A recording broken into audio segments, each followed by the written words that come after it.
اور والذین هم عن اللغو معرضون، یہاں سے اللہ تبارک و تعالی مومن جو ہیں، ایمان والے جو ہیں، ان کی دوسری صفت کو بیان فرما رہے ہیں۔ اللہ تبارک و تعالی نے کلام مقدس میں ارشاد فرمایا، قد افلح المؤمنون، یقین جانو کہ ایمان والے کامیاب ہو گئے، ایمان والوں نے کامیابی حاصل کر لی۔ ربا، کیا کامیابی حاصل کی؟ اس کامیابی کی وجہ کیا ہے؟ اس کی وجہ کو اگلی آیت میں اللہ تبارک و تعالی نے بیان فرمایا، اس کی صفت کو اگلی آیت میں اللہ رب العالمین نے واضح فرمایا کہ کامیابی کی وجہ کیا ہے، اس کو بیان فرمایا، قد افلح المؤمنون الذین هم فی صلاتهم خاشعون۔ اس وجہ کو الذین هم فی صلاتهم خاشعون کے اندر اللہ پاک نے واضح فرمایا کہ جب وہ نماز پڑھتے ہیں تو خشوع اور خضوع کے ساتھ پڑھتے ہیں۔ والذین هم عن اللغو معرضون، یہاں سے اللہ تبارک و تعالی ایمان والوں کی دوسری صفت کو بیان فرما رہے ہیں۔ ربا، ایمان والوں کی دوسری صفت کیا ہے؟ اللہ رب العالمین نے کلام مقدس میں ارشاد فرمایا، والذین هم عن اللغو معرضون، جب وہ بات کرتے ہیں تو بیہودہ باتوں سے بچتے ہیں، بیکار بے مقصد باتوں سے اجتناب کرتے ہیں اور بے فائدہ قول و عمل سے پرہیز کرتے ہیں۔ ایمان والوں کی دوسری صفت کو اللہ تبارک و تعالی نے اس آیت میں واضح فرمایا، والذین هم عن اللغو معرضون۔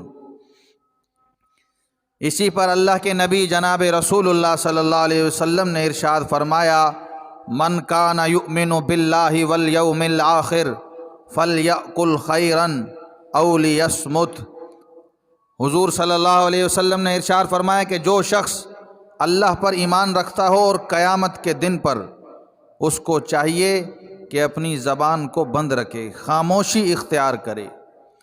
میرے دوستو، اللہ تبارک و تعالی نے ہمیں جو یہ زبان جیسی نعمت عطا کری ہے، یہ کوئی عام نعمت نہیں بلکہ اللہ کی طرف سے نعمت خاص ہے۔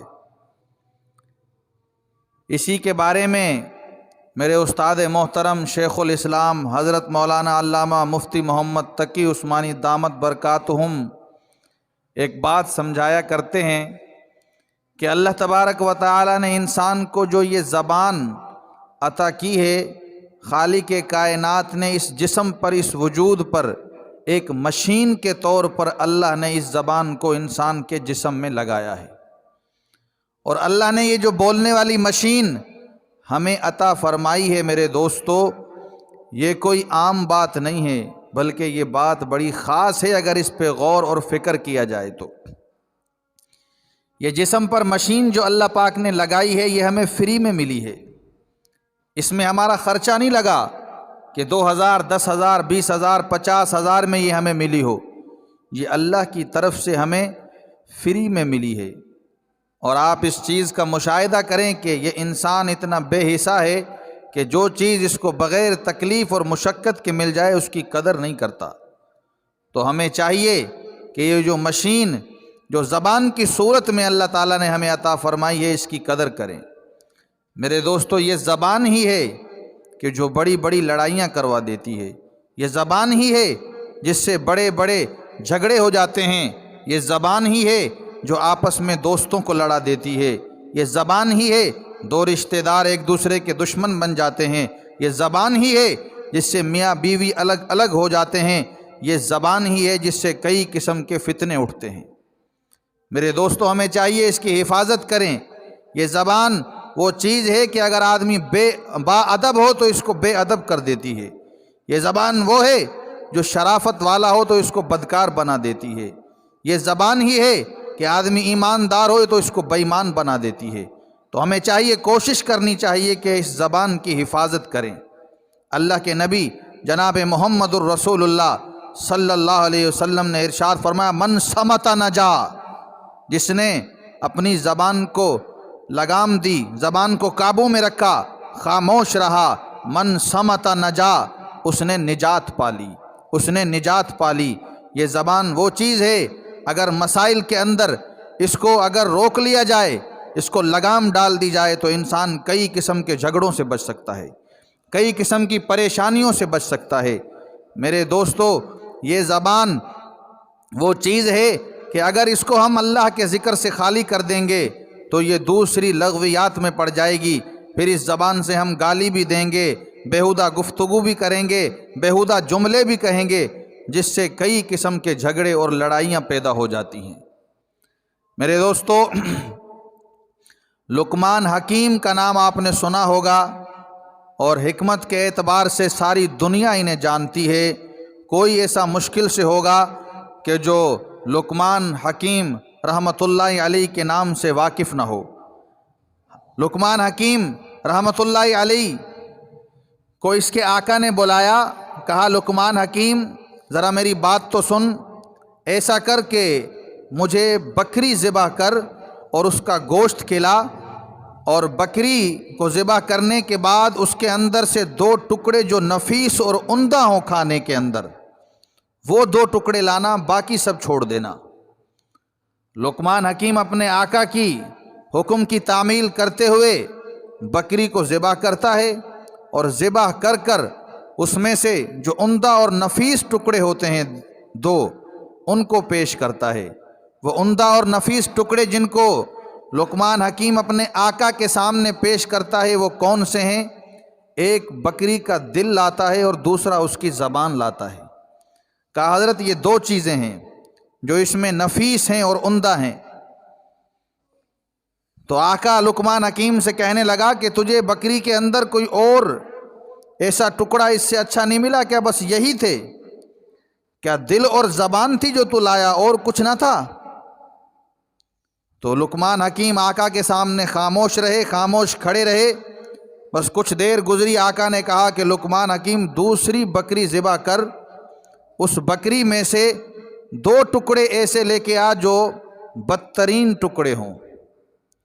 یہ تو وہ منگائے تھے نا جو نفیس اور عمدہ ہیں، اب بکری ذبح کر دوسری، اور اس میں سے بدترین 2 ٹکڑے نکال کر میرے پاس لے آ۔ لقمان حکیم کا آقا تھا، بات تو ماننی تھی، اور خاموشی سے گئے، دوسری بکری کو بھی ذبح کیا۔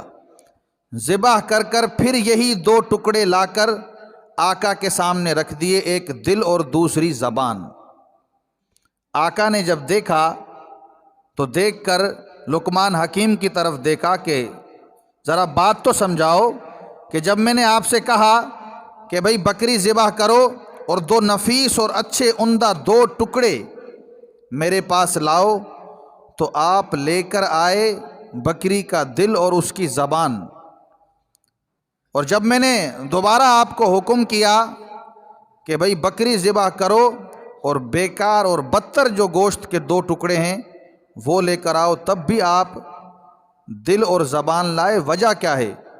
لقمان حکیم اپنے آقا سے کہتے ہیں کہ آقا بات یہ ہے کہ انسان کے جسم کے اندر اگر دل اور زبان درست اور ٹھیک ہو تو جسم میں اس سے عمدہ حصہ کوئی نہیں۔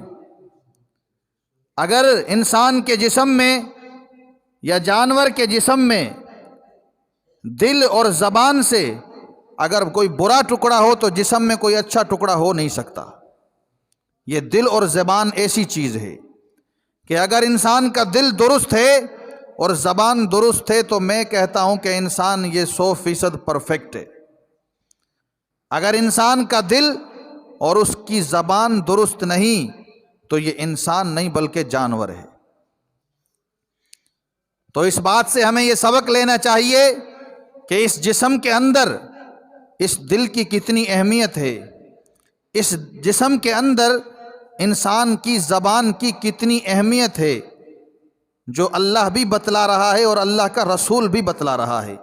اور اللہ تبارک و تعالیٰ نے اس بات کو یوں واضح فرمایا، مومن کی صفت سمجھائی، قد افلح المؤمنون الذین هم فی صلاتهم خاشعون والذین هم عن اللغو معرضون، کہ مومن کی جو دوسری صفت اللہ رب العالمین نے ارشاد فرمائی، والذین هم عن اللغو معرضون، دوسری صفت یہ بتائی کہ مومن جب بات کرے گا تو لغویات سے بچے گا، بیہودہ باتوں سے بچے گا، بیکار باتوں سے بچے گا، بیکار قول و عمل سے بچے گا۔